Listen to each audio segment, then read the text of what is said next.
Super Typhoon Yagi has made landfall in northern Vietnam. Authorities have described the storm as one of the most powerful to hit the region in recent decades.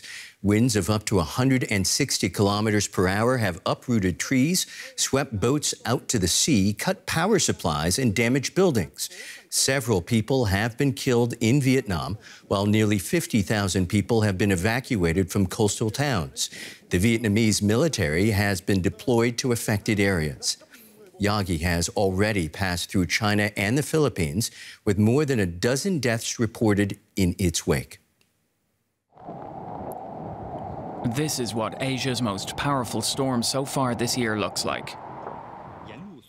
Maximum sustained winds in excess of 230 kilometers per hour battered southern China, damaging everything in its path, from buildings to trees. At least 2 people were killed and dozens injured in Hainan province. Hundreds of thousands of homes were left without power, transport links were suspended, schools closed, and millions of people were told to avoid going out. Yagi has doubled in strength from tropical storm to super typhoon since it hit the Philippines earlier this week, killing more than a dozen people there. A super typhoon has the same damaging effects as a Category 5 hurricane. China, Vietnam and Laos are all in its path. Scientists say typhoons are becoming stronger and more frequent as a result of warmer ocean temperatures due to climate change. As Yagi hits Vietnam, a cleanup is underway in China and the Philippines. For more, let's cross over to our East Asia Bureau in Taipei and DW correspondent James Chater. James, Typhoon Yagi is one of the worst storms of the decade. At this point, what area is most affected? Hi, Michael. What we understand now is that report mentioned the typhoon has now moved over that northeastern part of Vietnam, making landfall close to the industrial port city of Haiphong, making its way towards the capital, Hanoi. We understand that there have already been several deaths in the country, with many more injured. Restrictions on public life still very much in force. And there was particular concern for this coastal city of Haiphong. This is a city with a population of some 2 million people, a big industrial city with many manufacturing bases of large international companies. And as you mentioned, those coastal parts of Vietnam have seen some 50,000 people be evacuated, and we're looking to see those restrictions remain in place over the course of this evening. As we reported, of course, teams of soldiers and other personnel were deployed in Vietnam. Are countries in its path well prepared? Yeah, well, we understand Vietnam deployed some 450,000 soldiers, just an extraordinary number of military personnel to help with cleanup operations, but also support civilians that have been impacted by this typhoon. Vietnam, in a sense, I guess, was fortunate in the sense that it had time to prepare. It saw these other countries in the region, China and the Philippines, be damaged and be impacted pretty strongly. But the question remains, looking forward, because of the impact of climate change and the intensity of these storms growing as the years pass, whether the measures that we see in place now are going to be fit for purpose in the years going forward. It bears repeating, Yagi has already wrought havoc in parts of China and the Philippines. Is the danger over for those countries?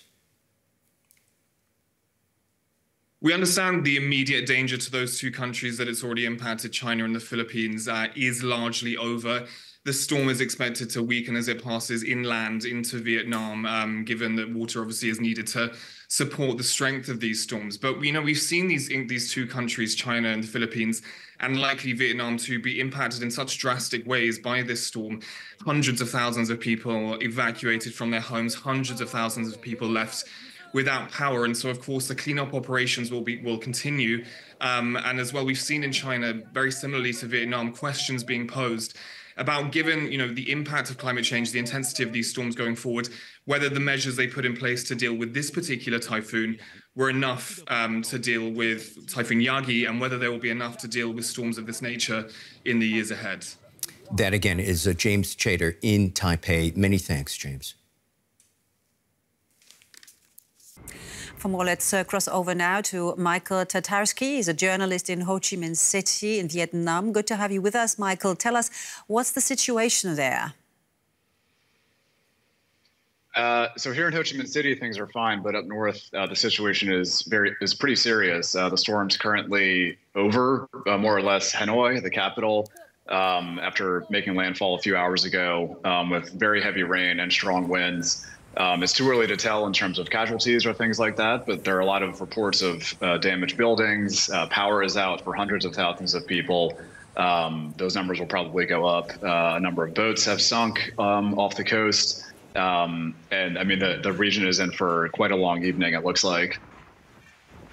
And of course, we also heard that numerous soldiers and helpers were deployed in Vietnam to help with evacuations and so forth. Is the country well prepared for such a typhoon?